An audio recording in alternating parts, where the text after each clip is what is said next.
Une nouvelle de Daniel Arms, écrite en mai-juin 1939.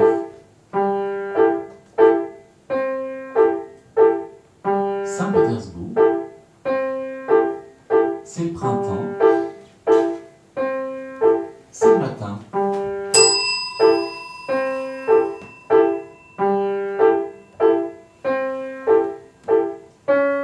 Dans la cour, il y a une vieille qui tient une pendule dans les mains. Je passe près d'elle, m'arrête et lui demande « Quelle heure est-il » Regardez. Je regarde et vois que la pendule n'a pas d'aiguille. Il n'y a pas d'aiguille. La vieille regarde le cadran et me dit « Maintenant, il est 3h moins le quart. Ah bon, merci beaucoup, dis-je avant de m'éloigner. La vieille crie quelque chose dans mon dos, mais je continue sans me retourner.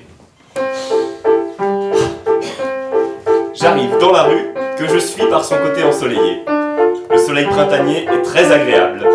Je marche, en plissant les yeux et en fumant ma pipe. À l'angle de la rue Sadovaya, je tombe sur Sakirdon Mihalovic.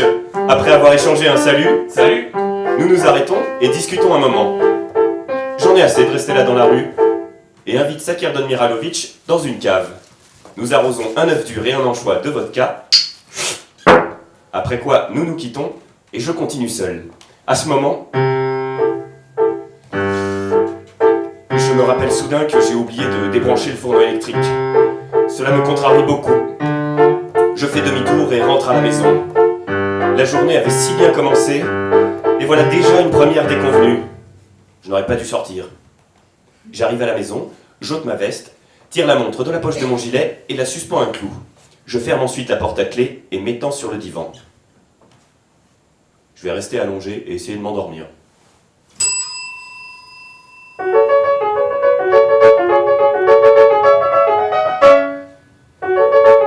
De la rue, les cris abjects des gamins me parviennent aux oreilles.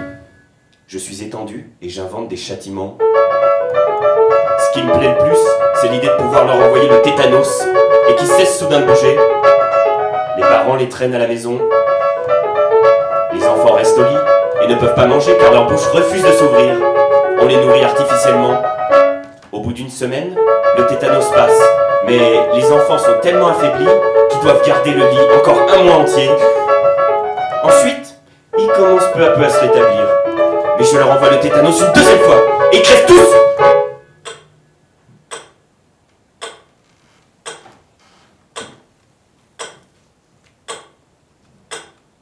Je suis étendu sur le divan, les yeux ouverts, et je parviens pas à m'endormir.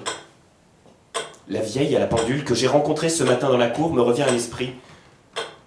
Et il m'est agréable de penser que cette pendule n'a pas d'aiguille. Oh, il y a quelques jours, dans un magasin d'occasion, j'ai vu une infecte pendule de cuisine dont les aiguilles avaient la forme d'un couteau et d'une fourchette. Mon Dieu, mais j'ai toujours pas débranché le fourneau électrique. Je me lève d'un bond pour le débrancher, puis je me recouche sur le divan et essaie de m'endormir. Je ferme les yeux.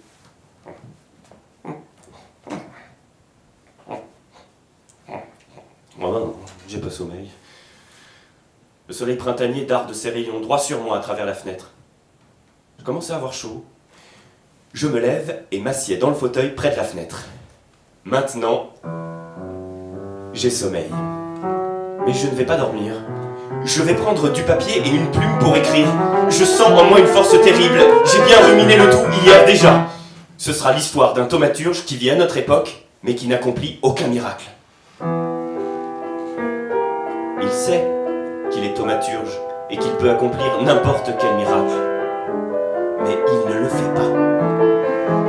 Il est chassé de son appartement. Il sait qu'il lui suffirait de lever le petit doigt pour le garder, mais il ne le fait pas. Il quitte l'appartement docilement et s'en va vivre dans une remise, en dehors de la ville. Il pourrait faire de cette remise une magnifique maison de briques, mais il ne le fait pas. Il continue à vivre là et finit par mourir sans avoir jamais accompli un seul miracle. Je suis suis assis et me frotte les mains de contentement. Sakerdon Miralovic va en crever de jalousie. Il me croit déjà incapable d'écrire quelque chose de génial. Vite, vite, au travail. Fini le sommeil et la paresse. Je vais écrire 18 heures d'affilée. Je suis tout tremblant d'impatience. Je n'arrive pas à comprendre ce que je dois faire. Je devais prendre une plume et du papier. Et j'ai pris en fait divers objets qui n'ont rien à voir avec ceux dont j'ai besoin. J'ai couru dans la chambre, de la fenêtre à la table, de la table au fourneau, du fourneau de nouveau à la table, puis ensuite au divan et de nouveau à la fenêtre. La flamme qui brûlait dans ma poitrine me coupait le souffle.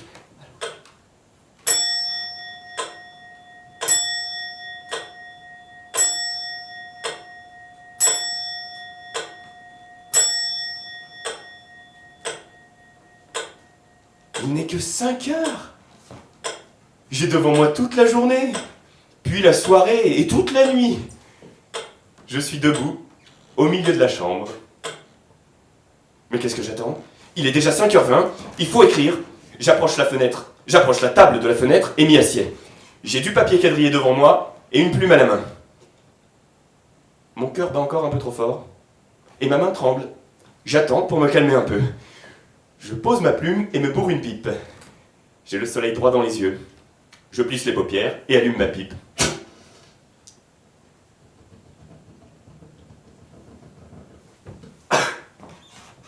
Voilà une corneille qui passe devant la fenêtre. Je regarde dehors et vois passer un homme qui frappe bruyamment le trottoir de sa jambe de bois et de son bâton. Bien. Le soleil se cache derrière la cheminée de la maison d'en face. L'ombre de la cheminée court sur le toit, traverse la rue en volant et vient se poser sur mon visage. Il faut profiter de cette ombre et écrire quelques mots sur le thaumaturge.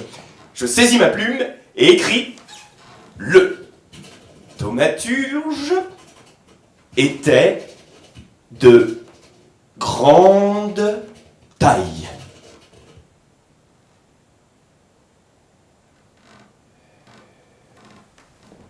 Je n'arrive pas à écrire quoi que ce soit d'autre. Je reste assis, jusqu'à ce que la faim commence à se faire sentir. Alors je me lève, m'approche de la petite armoire où je garde mes provisions, je fouille, mais n'y trouve rien. Un morceau de sucre et c'est tout.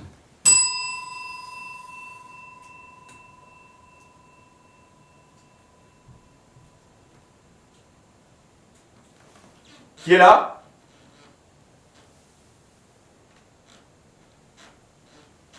Personne ne répond. J'ouvre la porte et vois devant moi la vieille à la pendule qui était ce matin dans la cour.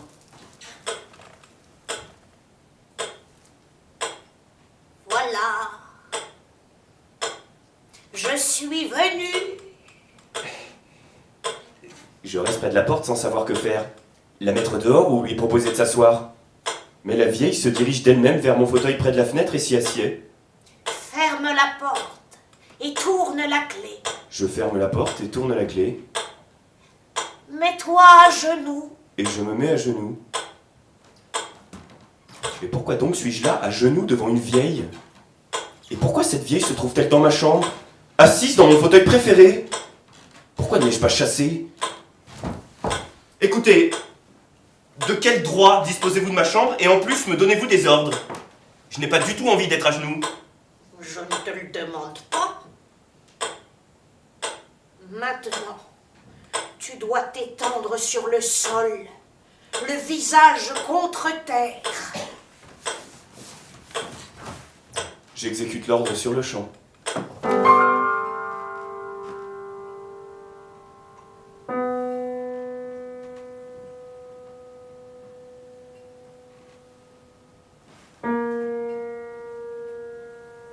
Je vois devant moi des carrés, dessinés avec régularité. Une douleur dans l'épaule et dans la hanche droite m'oblige à changer de position. J'étais étendu face contre terre. À présent, je me mets à grand-peine à genoux. Tous mes membres sont engourdis et j'ai du mal à les plier. Je regarde autour de moi et me vois à genoux par terre au milieu de ma chambre. La conscience et la mémoire me reviennent peu à peu. Je regarde encore une fois la chambre autour de moi. Et il me semble voir quelqu'un assis dans le fauteuil près de la fenêtre. Il fait pas très clair dans la chambre. Bah sûrement parce que maintenant c'est la nuit blanche. Je regarde attentivement. Seigneur, est-il possible que cette vieille soit encore là dans mon fauteuil? Je tends le cou pour regarder. Mais oui, bien sûr, c'est la vieille qui est assise là, la tête posée sur la poitrine. Elle a dû s'endormir. Je me lève et m'approche d'elle en boitillant.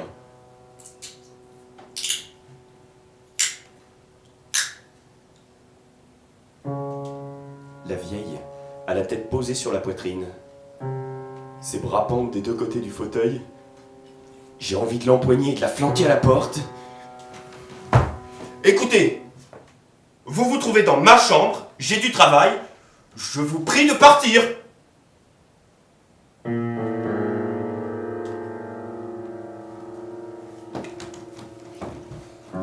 La vieille ne bouge pas.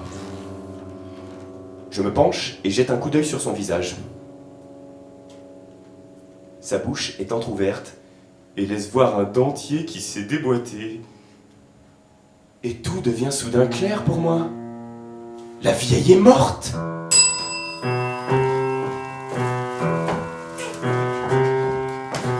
Je suis envahi d'une terrible irritation. Pourquoi est-elle morte dans ma chambre? Je ne supporte pas les cadavres. Et maintenant, va-t'en sortir avec cette charogne sur les bras. Va discuter avec le concierge. Et avec le gérant après ça. Va leur expliquer pourquoi cette vieille se trouvait dans ta chambre. J'ai jeté un regard haineux à la vieille. Peut-être n'est-elle pas morte. Je lui tâte le front. Son front est froid. La main aussi. Mais que faire? J'allume ma pipe et m'assieds sur le divan. Je sens monter en moi une colère folle. Oh, quelle salope! La vieille est assise comme un sac dans mon fauteuil. On voit ses dents sortir de sa bouche. Elle ressemble à un cheval mort. Quelle scène répugnante, dis-je, sans oser toutefois couvrir la vieille d'un journal. On ne sait jamais ce qui peut se passer sous un journal. Il y a du mouvement dans la pièce voisine. C'est mon voisin, un mécanicien sur locomotive qui se lève. Oh, manquerait plus ça, qu'il ait flairé que j'avais dans ma chambre une vieille morte. Je prête l'oreille au bruit de ses pas. Mais qu'est-ce qu'il attend? Il est déjà 5h30. Il devrait être parti depuis longtemps. Mon Dieu, il se prépare du thé. J'entends le réchaud ronronner derrière la paroi. Ah, s'il pouvait partir au plus vite, ce maudit mécanicien. Je remonte les jambes sur le divan et reste étendu. 8 minutes passent. Mais le thé du voisin n'est toujours pas prêt. Et le réchaud ronronne toujours. Je ferme les yeux et somnole.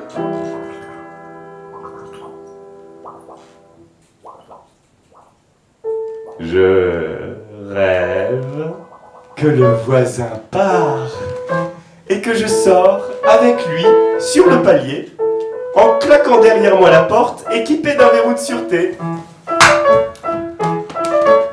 Je n'ai pas la clé et ne puis rentrer dans l'appartement. Je dois sonner et réveiller les autres locataires, ce qui est une très mauvaise solution. Je reste sur le palier et réfléchis à ce que je dois faire. Lorsque je constate soudain que je n'ai pas de bras, je penche la tête pour mieux examiner si j'ai ou non mes bras et je vois que d'un côté j'ai un couteau de table à la place du bras et de l'autre une fourchette. Hey, regardez, dis-je à Sakar Mirovic qui pour une raison inconnue est assis là sur une chaise pliant. Vous voyez, lui dis-je, les bras que j'ai. Mais Sakar Mirovic garde le silence et je vois que ce n'est pas du vrai qu'il s'agit, mais d'un Sakar Mirovic en terre.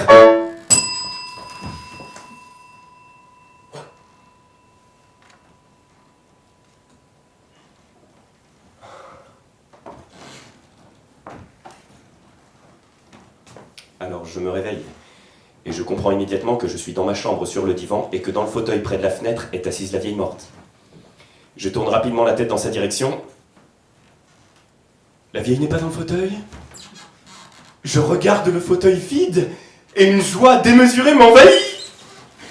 Tout ça n'était donc qu'un rêve. Mais alors où a-t-il commencé? La vieille est-elle entrée dans ma chambre hier? Peut-être cela était-il aussi un rêve? Hier, je suis rentré chez moi parce que j'avais oublié de débrancher le fourneau électrique. Peut-être cela était-il aussi un rêve? En tout cas, quel bonheur qu'il n'y ait pas de vieille morte dans ma chambre et qu'il ne faille pas aller s'expliquer avec le gérant et s'occuper du défunt. Mais au fait, combien de temps ai-je dormi? J'ai regardé l'heure. 9h30? Du matin, certainement. Seigneur, les rêves qu'on peut faire parfois. J'ai fait glisser mes jambes du divan et je m'apprêtais à me lever lorsque j'ai aperçu soudain la vieille morte étendue à terre derrière le fauteuil près de la table. Elle gisait sur le dos et une dent qui avait sauté de son dentier s'était fichée dans sa narine. Elle avait les bras pliés derrière le tronc, de sorte qu'on ne pouvait les voir. Et dessous sa jupe retroussée pointaient 2 jambes osseuses, dans des bas de laine blancs et sales.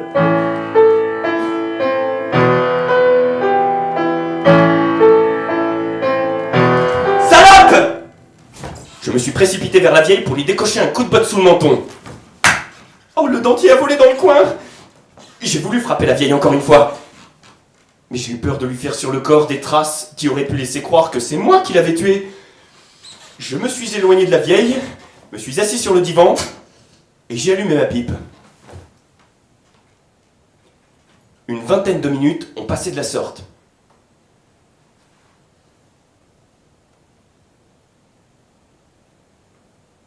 Il devient clair à présent qu'une enquête pénale sera de toute façon ouverte sur cette affaire, et que les imbéciles qui instruiront le cas m'inculperont de meurtre.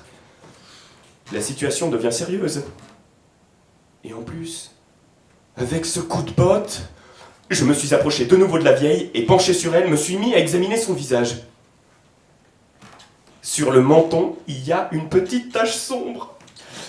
Mais non, impossible de chicaner pour ça. Allez savoir. Peut-être s'est-elle cognée contre quelque chose encore de son vivant, hein? Je me calme un peu et me mets à arpenter la chambre en fumant ma pipe et en réfléchissant à la situation. J'arpente la chambre et je commence à ressentir la faim. De plus en plus fort. Je commence même à trembler de faim. Je m'approche à nouveau de la petite armoire où je garde mes provisions, je fouille, mais je n'y trouve rien d'autre que le morceau de sucre. Je tire mon portefeuille et compte mon argent. 11 roubles. Je peux donc m'acheter du saucisson de porc et du pain. Et il restera encore assez pour du tabac.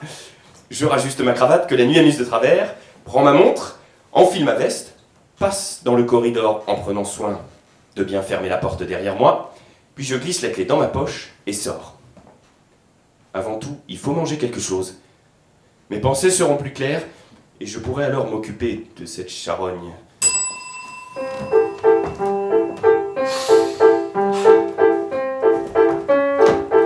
En allant au magasin, il me vient encore à l'esprit l'idée de passer chez Sakerdon Miralovic et de tout lui raconter. Ouais!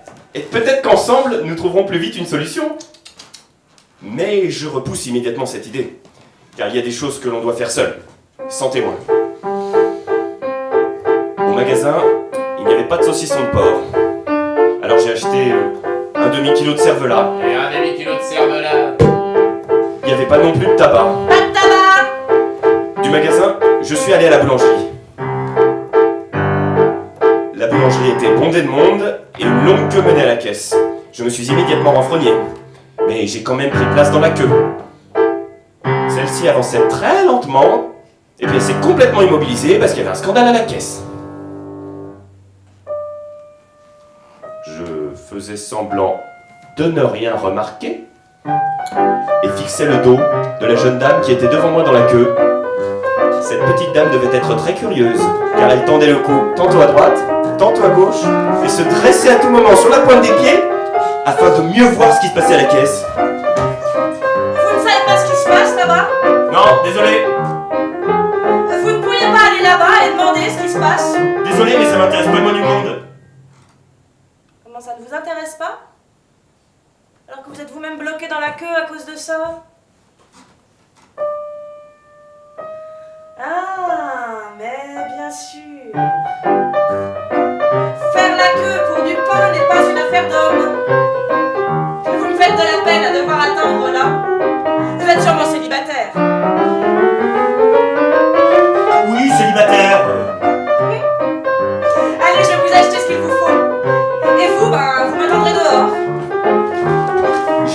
perdu.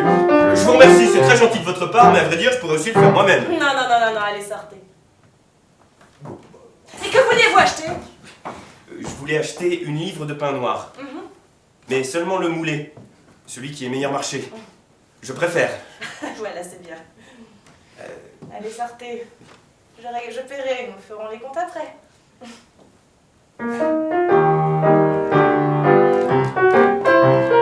Je me suis sorti de la boulangerie et me suis posté tout près de la porte. Le soleil printanier tombe droit sur mon visage. J'allume ma pipe. Quelle charmante petite dame! C'est si rare de nos jours. J'attends là, en plissant les yeux à cause du soleil. Je fume et pense à la gentille petite dame. Ses yeux sont noisettes. Elle est jolie, une vraie merveille. Vous fumez la pipe? La gentille petite dame me tend le pain. Oh, je vous suis infiniment reconnaissant. Et vous fumez la pipe? Cela me plaît terriblement. Et entre nous se tient le dialogue suivant.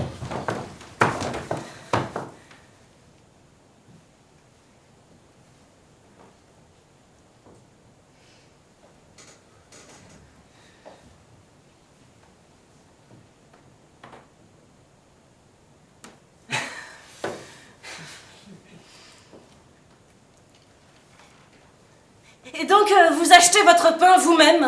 Ah, pas seulement le pain. J'achète tout moi-même. Mais vous déjeunez où? Eh ben d'habitude, je me prépare à déjeuner moi-même.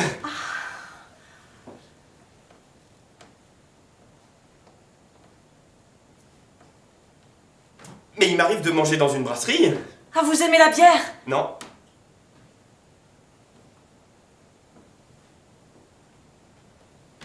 Je préfère la vodka. Oui, moi aussi, j'aime la vodka! Vous aimez la vodka? Comme c'est bien!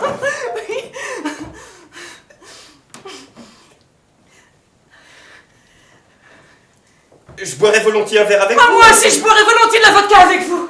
Excusez-moi, est-ce que j'ose vous poser une question? Mais bien sûr, posez-la! Vous croyez en Dieu? En Dieu? Oui? Oui, bien entendu, Et que diriez-vous d'acheter maintenant de la vodka et d'aller chez moi? J'habite tout près d'ici. Eh bien, soit. Je suis d'accord. Alors allons-y! Nous passons dans un magasin et achetons un demi-litre de vodka. Je n'ai plus d'argent, juste un peu de monnaie. Nous parlons sans interruption de tout et de rien. Et soudain, je me rappelle que par terre, dans ma chambre, il y a la vieille morte. Je me retourne vers ma nouvelle connaissance. Elle est au comptoir et examine des pots de confiture. Je me faufile prudemment vers la porte et sors du magasin. Un tram s'arrête juste à ce moment devant le magasin. Je saute dans le tram sans même regarder de quelle ligne il s'agit. Je descends à la rue Miralovskaya et me rends chez Sakerdon Mihailovitch. J'ai avec moi la vodka, les cervelas et le pain.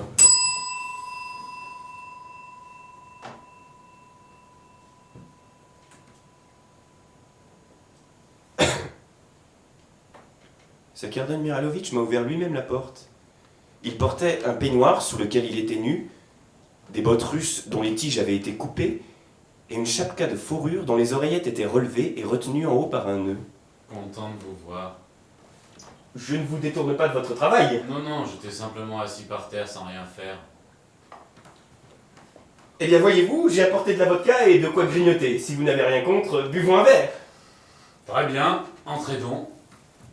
Nous avons passé dans sa chambre. J'ai débouché la bouteille de vodka, pendant que Sakerdon Mihailovitch disposait sur la table 2 verres et une assiette de viande bouillie. Oh, j'ai là des cervelas. Comment allons-nous les manger? Crus ou faut-il les cuire? Nous allons les faire cuire, et pendant qu'ils cuisent, nous boirons la vodka avec la viande bouillie et la cuit dans la soupe, elle est fameuse. Sakerdon Mihailovitch a posé la casserole sur le réchaud à pétrole, et nous nous sommes installés pour boire de la vodka. Boire de la vodka, c'est bon pour la santé. Metchnikov a écrit que la vodka était mieux que le pain n'était que de la paille qui pourrissait dans nos estomacs. À votre santé. Nous avons vidé nos verres avant de manger un peu de viande froide.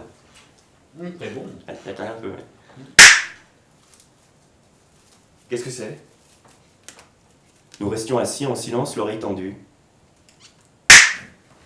Sakerdon Mihailovitch a sauté de sa chaise, s'est précipité vers la fenêtre et a arraché le rideau. Mais qu'est-ce que vous faites? Le Sakirdon Mihailovic s'est jeté sans me répondre sur le réchaud à pétrole, a saisi la casserole à l'aide du rideau et l'a posée sur le sol. Le diable l'emporte. J'ai oublié de remplir d'eau la casserole.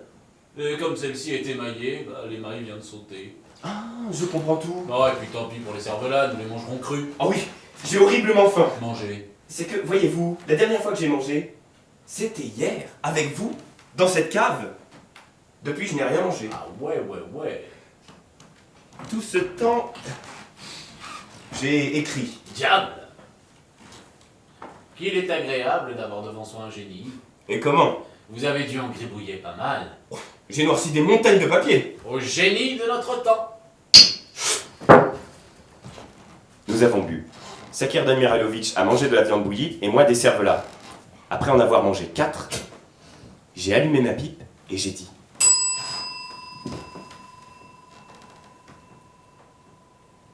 vous savez, en fait je suis venu chez vous pour échapper aux persécutions. Et qui donc vous persécute? Une dame. J'ai fait sa connaissance à la boulangerie et je suis immédiatement tombé amoureux d'elle. Joli. À mon goût, elle a accepté de venir boire de la vodka chez moi. Nous avons passé dans un magasin, mais là, j'ai dû me tirer en douce. Vous n'aviez pas assez d'argent. Ah non, j'avais tout juste assez d'argent. Mais je me suis rappelé que je ne pouvais pas la laisser entrer dans ma chambre. Pourquoi? Il y avait une autre dame dans votre chambre. Oui, si vous voulez, il y a une autre dame dans ma chambre. À présent, je ne peux laisser entrer personne chez moi. Mariez-vous. Vous pourrez m'inviter à manger. Non, cette dame, je ne l'épouserai pas. Alors épousez celle de la boulangerie. Mais qu'est-ce que vous avez à tellement vouloir me marier? Ben pourquoi pas? À vos succès. La vodka commençait visiblement à produire son effet sur nous. Sakirdon Mihailovic a retiré sa chapka de fourrure à oreillettes et l'a lancée sur le lit. Je me suis levé pour faire quelques pas dans la pièce. La tête me tournait déjà légèrement.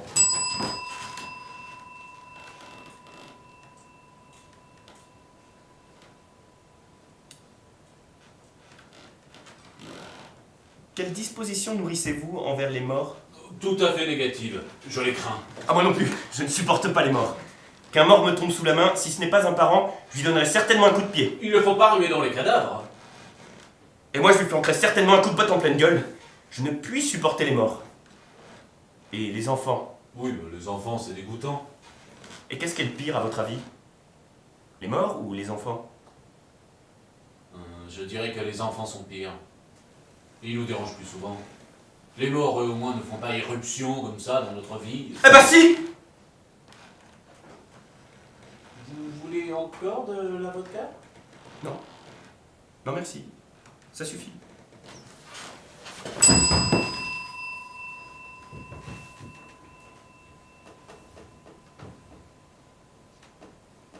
J'aimerais vous demander, vous croyez en Dieu? Certains agissements sont inconvenants. Il est inconvenant de demander 50 roubles en prêt à une personne à qui vous venez de voir en glisser 200 dans sa poche. Hein, c'est à elle de décider si elle veut ou non vous prêter de l'argent. Et le moyen le plus commode et le plus courtois pour elle de vous le refuser, c'est de mentir, en prétendant qu'elle n'en a pas. Mais comme vous avez vu qu'elle avait de l'argent, vous la privez de la possibilité de vous le refuser simplement et avec courtoisie. Vous la privez de son droit de choisir. Et cela est une grossièreté. C'est un acte inconvenant, un manque de tact. Et demander à quelqu'un, est-ce que vous croyez en Dieu, c'est aussi un acte inconvenant, un manque de tact. Ah bah quand même, les deux choses n'ont rien en commun. Mais je compare pas!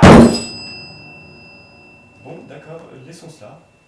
Excusez-moi seulement de vous avoir posé par manque de tact une question inconvenante. Ah bah je vous en prie, j'ai fait que refuser de vous répondre.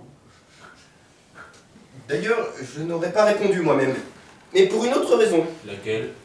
Eh bien, voyez-vous, à mon avis, il n'y a pas de croyants et de non-croyants. Il y a seulement des gens qui veulent croire et d'autres qui veulent ne pas croire. Vous voulez dire que ceux qui veulent ne pas croire croient déjà en quelque chose? Et que ceux qui veulent croire ne croient en rien au départ? Peut-être en est-il ainsi, je ne sais pas. Et en quoi croient-ils ou ne croient-ils pas? En Dieu? Ah non, À l'immortalité. Bah, alors pourquoi m'avoir demandé si je croyais en Dieu? Bah, simplement parce que demander « Croyez-vous à l'immortalité ?»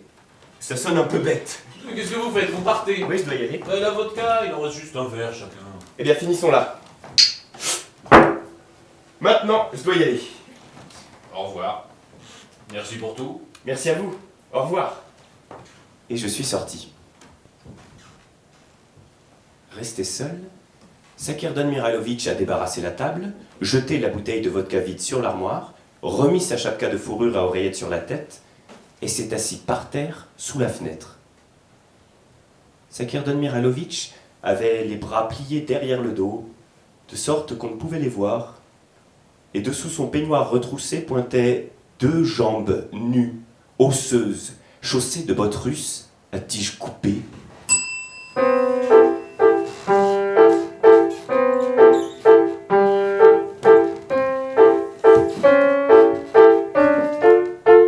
J'allais par la perspective Nevsky, plongé dans mes pensées. Je dois me rendre immédiatement chez le gérant et tout lui raconter. Et quand je me serai défait de la vieille, j'irai me poster pendant des journées entières près de la boulangerie, jusqu'à ce que je rencontre ma gentille petite dame. C'est que je lui dois encore 48 copecs pour le pain. J'ai un excellent prétexte pour la rechercher. La vodka que j'avais bu continuait à me faire de l'effet, et il me semblait que tout s'arrangeait pour le mieux et le plus simplement du monde. Au bord de la Fontanka, je me suis approché d'un kiosque, et avec l'argent qui me restait, j'ai bu une grande chope de kvass. Le kvass était mauvais, acide, et j'ai continué mon chemin avec un sale goût dans la bouche. À l'angle de la Liténie, un type ivre a chancelé et m'a bousculé. Heureusement que je n'ai pas de revolver, je l'aurais tué sur place. J'ai dû faire le chemin jusque chez moi, le visage déformé par la colère. En tout cas, presque toutes les personnes que je croisais se retournaient sur mon passage. J'ai pénétré dans le bureau d'immeuble. Sur la table était assise une fille courtaude, sale, blondasse, borgne et le nez retroussé, qui se mettait du rouge à lèvres en se regardant dans un petit miroir de poche.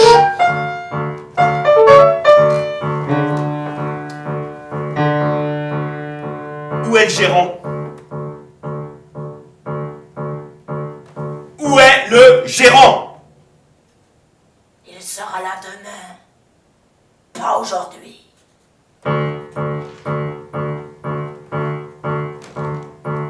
A répondu la fille sale, borgne, blondasse et le nez retroussé. Je suis sorti. De l'autre côté de la rue marchait l'invalide qui frappait brillamment le trottoir de sa jambe de bois et de son bâton. 6 gamins lui couraient après en singeant sa démarche. J'ai tourné dans mon entrée et me suis mis à monter les escaliers. Au premier étage, je me suis arrêté. Il m'était venu à l'esprit la pensée abjecte que la vieille devait commencer à se décomposer. Je n'avais pas fermé la fenêtre, et il paraît que si on laisse la fenêtre ouverte, les morts se décomposent plus rapidement. Oh, quelle bêtise! Et ce maudit gérant qui ne sera là que demain! Je suis resté pendant quelques minutes indécis, puis j'ai repris mon ascension. Près de la porte de l'appartement, je me suis de nouveau arrêté. Peut-être devrais-je aller à la boulangerie et attendre la gentille petite dame là-bas. Je pourrais la supplier de me laisser venir chez elle pour 2 ou 3 nuits. Mais là, je me souviens qu'elle a déjà acheté du pain, et que par conséquent, elle ne viendra plus à la boulangerie aujourd'hui. Et puis de toute façon, ça n'aurait rien donné. J'ai ouvert la porte, et j'ai passé dans le corridor. Au bout du corridor, la lumière était allumée, et Maria Vassilievna frottait un chiffon qu'elle tenait à la main avec un autre chiffon. Il y a un vieux qui a demandé si vous étiez là. Quel vieux? Je sais pas. C'était quand? Je sais pas non plus. C'est vous qui avez parlé avec ce vieux? Oui. Alors comment se fait-il que vous ne sachiez pas quand c'était? C'était il y a 2 heures environ. Et de quoi ce vieux avait-il l'air?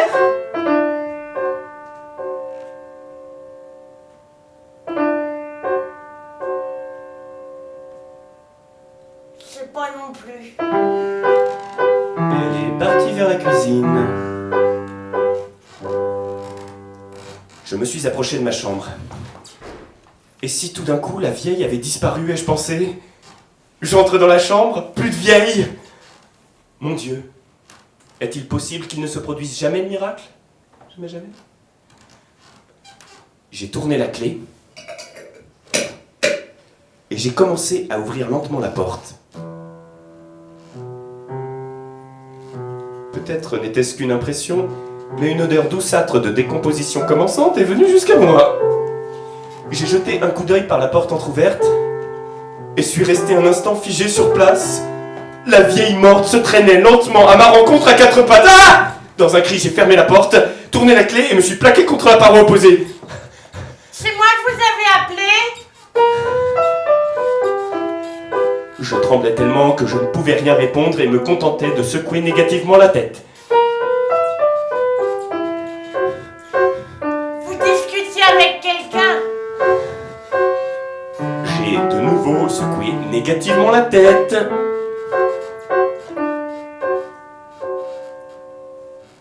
Cinglé. Puis Maria Vassilievna est repartie vers la cuisine, en se retournant plusieurs fois dans ma direction. Il ne faut pas rester là comme ça. Il ne faut pas rester là comme ça, me répétais-je intérieurement. Cette pensée s'était formée quelque part d'elle-même à l'intérieur de moi. Je l'ai répétée, jusqu'à ce que je prenne conscience de son sens. Non, il ne faut pas rester là comme ça, me suis-je dit. Mais je restais sur place, comme paralysé. Il venait de se passer quelque chose d'horrible. Mais il fallait maintenant faire quelque chose de peut-être plus horrible encore que ce qui s'était passé. Mes pensées tourbillonnaient, et je ne voyais que les yeux mauvais de la vieille morte se dirigeant lentement vers moi à quatre pattes. Faire irruption dans la chambre et fracasser le crâne de cette vieille! Voilà ce qu'il fallait faire. J'ai même été content, en promenant un peu mon regard, de voir dans un coin du corridor le maillet de croquet, qui était là pour une raison inconnue depuis de nombreuses années. Si c'est le maillet, faire irruption dans la chambre. Mais voilà! Il faut pas rester là comme ça! Le frisson ne passait pas, je restais là, les épaules relevées, à cause du froid que j'avais en moi. Pas rester là comme ça! Mes pensées s'embrouillaient, s'emballaient, revenaient au point de départ, s'emballaient en nouveau, embrassant de nouveaux domaines. Et j'étais là, à écouter mes pensées. C'était comme si je m'en tenais à l'écart, comme si je n'en étais plus le maître. Les morts M'expliquaient mes propres pensées. sont une race vile. On a tort de dire qu'ils reposent en paix. Ils sont plutôt agités au contraire. Il faut sans cesse les surveiller. Interrogez n'importe quel gardien à la morgue. Pourquoi d'ailleurs? Pensez-vous qu'on l'a mis là? Mais pour une seule chose. Veillez à ce que les morts ne se dispersent pas. Il se produit des faits amusants à ce propos. Une fois, pendant que le gardien se lavait au bain, Sur ordre de la direction.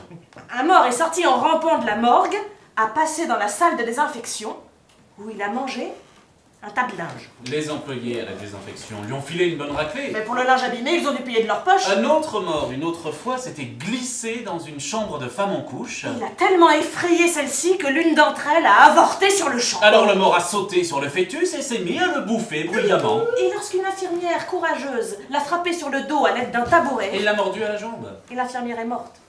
Peu après. Une infection due à la ptomaïne du cadavre. Oui, les morts sont une race vile. Avec eux, il faut être sur ses gardes. Stop!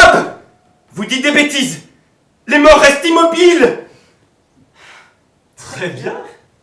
Alors, entre dans ta chambre où il y a, comme tu dis, un mort immobile! Eh ben je vais y aller! Cette crânerie a achevé de me mettre en rage. J'ai saisi le maillet de croquet et me suis élancé vers la porte. Mais j'avais déjà tourné la clé et ouvert tout grand la porte.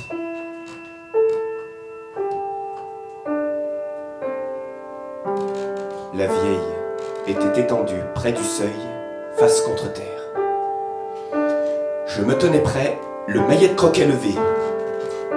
La vieille ne bougeait pas. Le frisson avait passé et mes pensées coulaient, claires et précises. J'en étais le maître. Avant tout, fermer la porte. J'ai retiré la clé côté corridor pour l'introduire à l'intérieur. J'ai fait cela de la main gauche, tandis que de la droite, je tenais levé le maillet de croquet, sans quitter la vieille des yeux. J'ai fermé la porte à clé, puis, après avoir enjambé prudemment la vieille, j'ai gagné le centre de la pièce.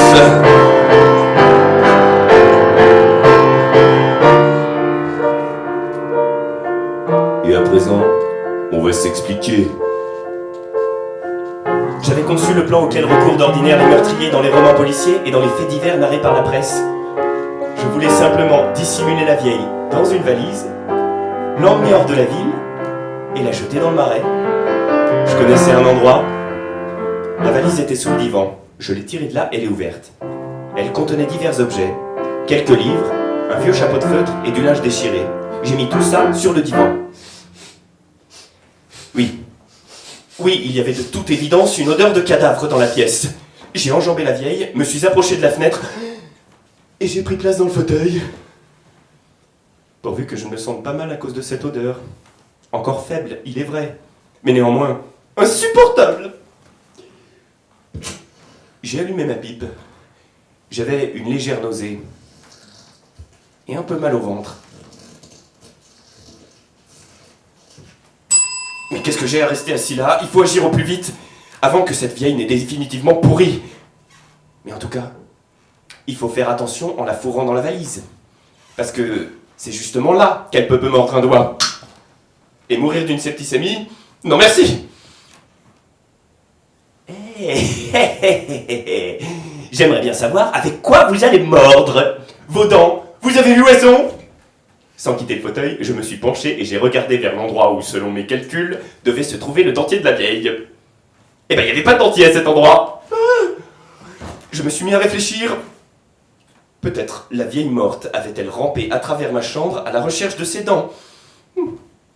Peut-être même les avait-elle trouvées et se les était-elle remises en place dans la bouche. J'ai saisi le maillet de croquet pour fouiller dans le coin.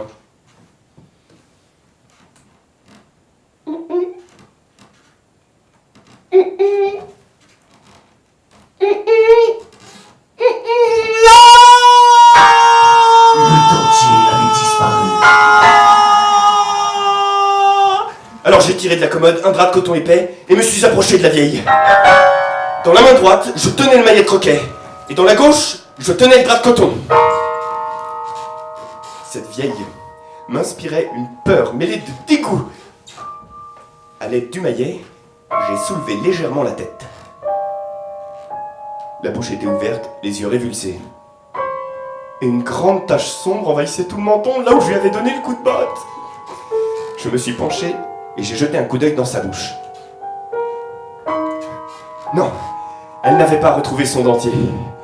J'ai laissé aller la tête. Oh, la tête est tombée à frapper le plancher. Pardon. Alors j'ai étendu le drap de coton épais par terre et l'ai tiré jusque vers la vieille. Ensuite, à l'aide du maillet de croquet et d'une jambe, j'ai retourné la vieille sur le flanc gauche, puis sur le dos. Elle était à présent étendue sur le drap. Elle avait les genoux pliés et les poings serrés contre les épaules. On aurait dit qu'ainsi, étendue sur le dos tel un chat, elle voulait se défendre contre les attaques d'un aigle. Allons plus vite, il faut virer cette charogne. J'ai roulé la vieille dans le drap épais et l'ai soulevée dans mes bras. Elle était plus légère que je pensais. Je l'ai déposée dans la valise, puis j'ai essayé de fermer le couvercle. Je m'attendais à toutes sortes de difficultés. Mais le couvercle s'est fermé assez facilement. J'ai fait claquer les serrures de la valise et me suis redressé. La valise est là, devant moi. Son apparence est tout à fait convenable. Comme s'il y avait à l'intérieur du linge et des livres. Je l'ai prise par la poignée et j'ai essayé de la soulever. Oui, bien sûr, elle était lourde, mais pas excessivement. Et je pouvais tout à fait la porter jusqu'au tram. J'ai regardé l'heure. 5h20. Très bien. Je me suis assis dans le fauteuil pour souffler un peu et fumer ma pipe. Visiblement, les cervelas que j'ai mangés dans la journée n'étaient pas très bons, car j'ai de plus en plus mal au ventre. Peut-être est-ce parce que je les ai mangés crus. Ou peut-être est-ce un mal de ventre purement nerveux. Je reste assis et je fume.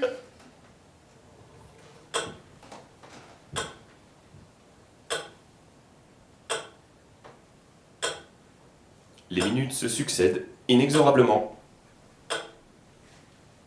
Le soleil brille par la fenêtre et ses rayons me font plisser les yeux. Le voilà qui se cache derrière la cheminée de la maison d'en face. L'ombre de la cheminée court sur le toit, traverse la rue en volant et vient se poser sur mon visage. Je me souviens qu'hier, à la même heure, j'étais assis là, en train d'écrire ma nouvelle. Elle est là, du papier quadrillé sur lequel il est écrit tout petit « Le thaumaturge était de grande taille ». Je me suis levé. Il est temps. Il est temps de se mettre en route, il est temps d'emmener cette vieille au marais. Il faut encore que j'emprunte de l'argent au mécanicien.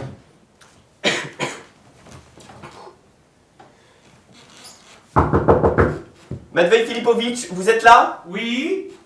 Excusez-moi de vous déranger, Matvei Filipovitch. Est-ce que vous avez de l'argent? Moi, j'en aurai après-demain. Vous ne pourriez pas me prêter 30 roubles? Si. Et je l'ai entendu ouvrir un tiroir en faisant cliqueter ses clés. Puis il a ouvert la porte et m'a tendu un billet rouge de 30 roubles tout neuf. Merci beaucoup, Matvei Filipovitch. De rien. J'ai fourré l'argent dans ma poche et suis rentré dans ma chambre.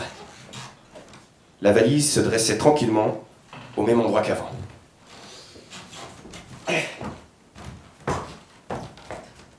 Et à présent, en route. Vous allez où?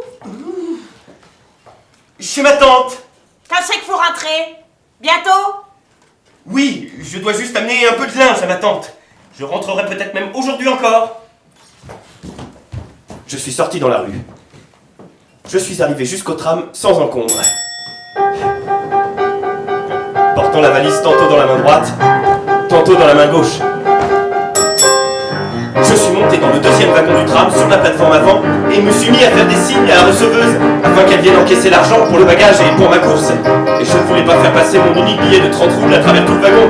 Et je ne pouvais pas me décider à abandonner la valise pour aller moi-même vers la receveuse. Celle-ci m'a rejoint sur la plateforme et m'a déclaré qu'elle n'avait Pas d'abonné! J'ai dû descendre à l'arrêt suivant. Très en colère, j'ai attendu le tram suivant. J'avais mal au ventre et mes jambes tremblaient légèrement. Lorsque j'ai aperçu soudain ma gentille petite dame, elle traversait la rue sans regarder dans ma direction. J'ai saisi ma valise et me suis lancé à sa poursuite. Je ne connaissais pas son nom et ne pouvais l'appeler. La valise me gênait terriblement. Je la tenais devant moi à deux mains et la poussais avec le ventre et les genoux. La gentille petite dame marchait assez vite et je sentais bien que je ne parviendrais pas à la rattraper.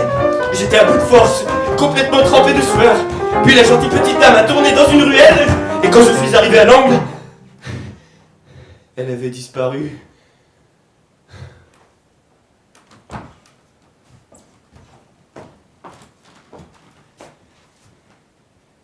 Maudite vieille!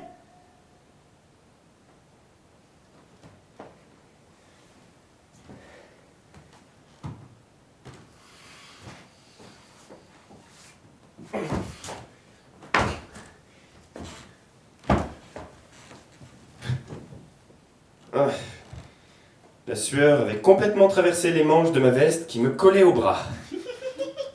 Je me suis assis sur ma valise et à l'aide d'un mouchoir, me suis essuyé le visage et le cou. Deux gamins se sont arrêtés devant moi et se sont mis à m'observer. M'étant composé un visage calme, je me suis mis à regarder fixement la porte cochère la plus proche, comme si j'attendais quelqu'un.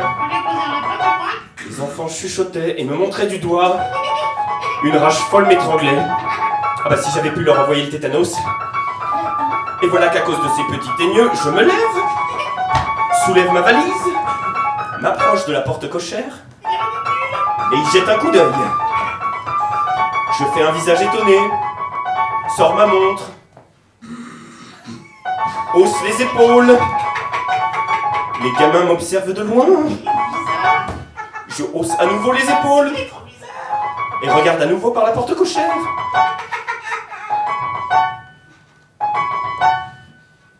Bizarre, dis-je à haute voix. Puis je prends ma valise et la traîne jusqu'à l'arrêt de tram. Je suis arrivé à la gare à 7h moins 5. J'achète un aller-retour pour Lycinos. Et un aller-retour pour Lycinos. Et prends place dans le train.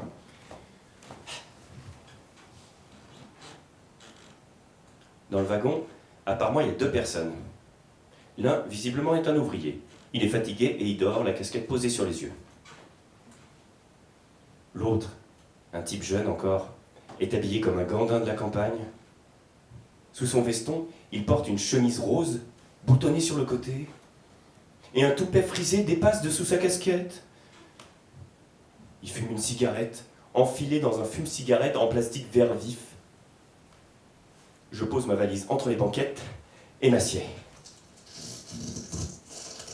J'ai de telles coliques que je serre les poings pour ne pas gémir de douleur. Sur le quai, 2 miliciens conduisent un homme au poste. Il marche, les bras croisés derrière le dos et la tête baissée.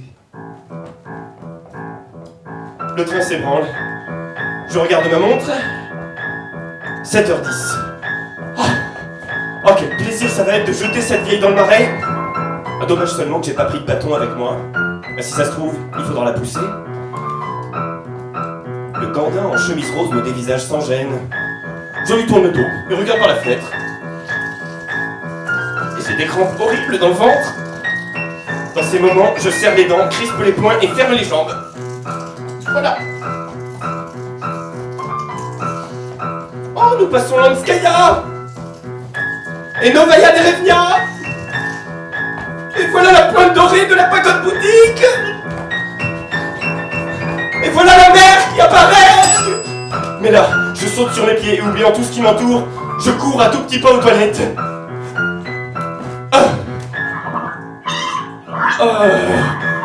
Oh, une vague folle ébranle et chahute ma conscience. Le train ralentit son allure. Nous approchons de l'Acta. Je suis assis sans faire un mouvement, craignant que l'on ne me chasse des toilettes pendant l'arrêt. Vite, qu'il se remette en marche. Vite, qu'il se remette en marche. Le train s'ébranle et je ferme les yeux de plaisir. Oh, ces minutes peuvent être aussi douces que les instants d'amour. Toutes mes forces se sont tendues, mais je sais bien qu'après ça suivra un abattement terrible. Le train s'arrête à nouveau. C'est Olguino, de nouveau cette torture donc. Mais là, ce sont de fausses envies. De la sueur froide perle sur mon front, et un léger froid volette autour de mon cœur. Je me lève et reste un instant la tête appuyée contre la cloison. Oh, le train avance, et le balancement du wagon m'est très agréable. Je rassemble mes forces et sors, en titubant, des toilettes. Y a plus personne dans le wagon? Bah, l'ouvrier et le gandin en chemise rose sont visiblement descendus à l'Acta, ou à Olguino. Je me dirige lentement vers ma fenêtre, mais soudain je m'arrête et regarde d'un air hébété devant moi.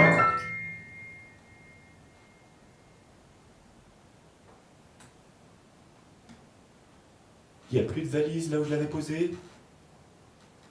J'ai dû me tromper de fenêtre. Je bondis à la fenêtre suivante. Pas de valise. Je bondis en arrière, en avant, traverse le wagon dans les deux sens, regarde sous les banquettes, mais la valise n'est nulle part. Mais oui, comment peut-il y avoir le moindre doute? On m'a volé la valise pendant que j'étais aux toilettes. C'était prévisible.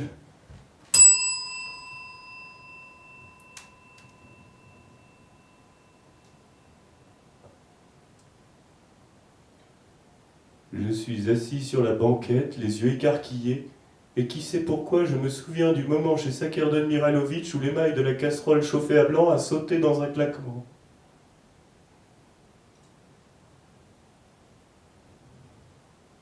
Que s'est-il passé? Qui va croire maintenant que je n'ai pas tué la vieille? On va m'arrêter aujourd'hui même, ici ou en ville, à la gare. Comme cet homme qui marchait à la tête baissée. Je sors sur la plateforme du wagon. Le train approche de Lycinos. Les petits poteaux blancs qui bordent la voie défilent. Le train s'arrête. Les marches du wagon ne vont pas jusqu'à terre. Je saute et me dirige vers le pavillon de la gare. Il faut attendre une demi-heure jusqu'au prochain train pour la ville.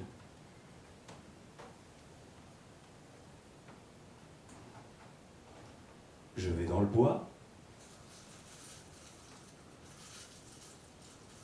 Voilà des buissons de genièvre. Personne ne me verra, là, derrière. Je me dirige vers eux.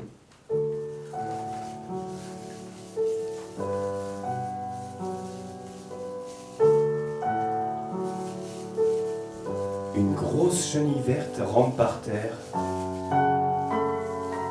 Je la touche du doigt. Elle se contorsionne avec violence et nervosité, plusieurs fois, dans tous les sens.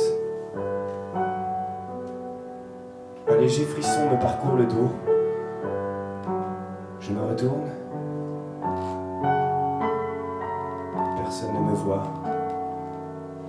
J'incline très bas la tête et dis doucement: au nom du Père, du Fils et du Saint-Esprit, maintenant et pour les siècles des siècles.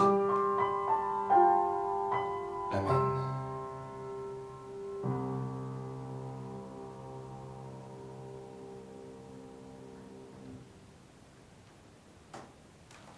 Sur ce, j'interromps momentanément mon manuscrit, estimant qu'il s'est déjà bien assez étiré en longueur comme ça.